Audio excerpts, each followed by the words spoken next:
So in the end, what happens to all the stuff we buy anyway? At this rate of consumption, it can't fit into our houses, even though the average house size has doubled in this country since the 1970s. It all goes out in the garbage. And that brings us to disposal. This is the part of the materials economy we all know the most because we have to haul the junk out to the curb ourselves. Each of us in the United States makes 4.5 pounds of garbage a day. That's twice what we each made 30 years ago. All of this garbage either gets dumped in a landfill, which is just a big hole in the ground, or if you're really unlucky, first it's burned in an incinerator and then dumped in the landfill. Either way, they both pollute the air, land, water, and don't forget, change the climate. Incineration is really bad.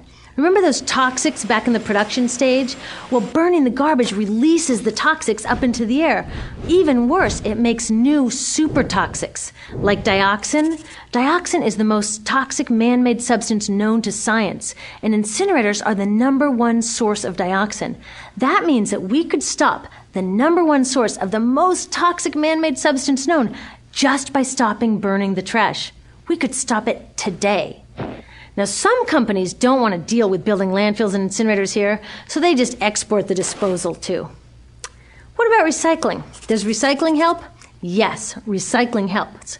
Recycling reduces the garbage at this end, and it reduces the pressure to mine and harvest new stuff at this end. Yes, yes, yes, we should all recycle, but recycling is not enough. Recycling will never be enough for a couple reasons.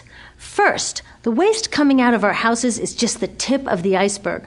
For every 1 garbage can of waste you put out on the curb, 70 garbage cans of waste were made upstream just to make the junk in that 1 garbage can you put out on the curb.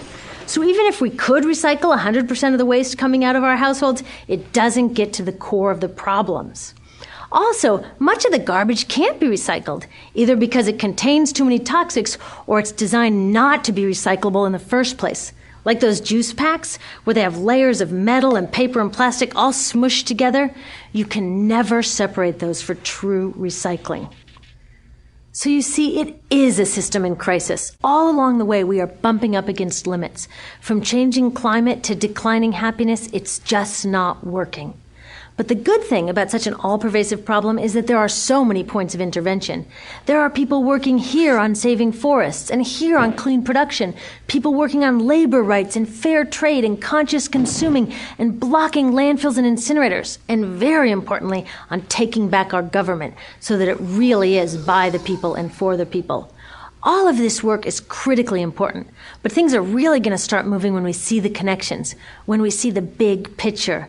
When people along the system get united, we can reclaim and transform this linear system into something new, a system that doesn't waste resources or people.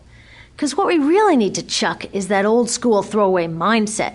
There's a new school of thinking on this stuff, and it's based on sustainability and equity, green chemistry, zero waste, closed-loop production, renewable energy, local living economies. It's already happening. Now, some say it's unrealistic, idealistic that it can't happen, but I say the ones who are unrealistic are those that want to continue with the old path. That's dreaming. Remember, that old way didn't just happen. It's not like gravity that we've just got to live with. People created it, and we're people too. So let's create something new.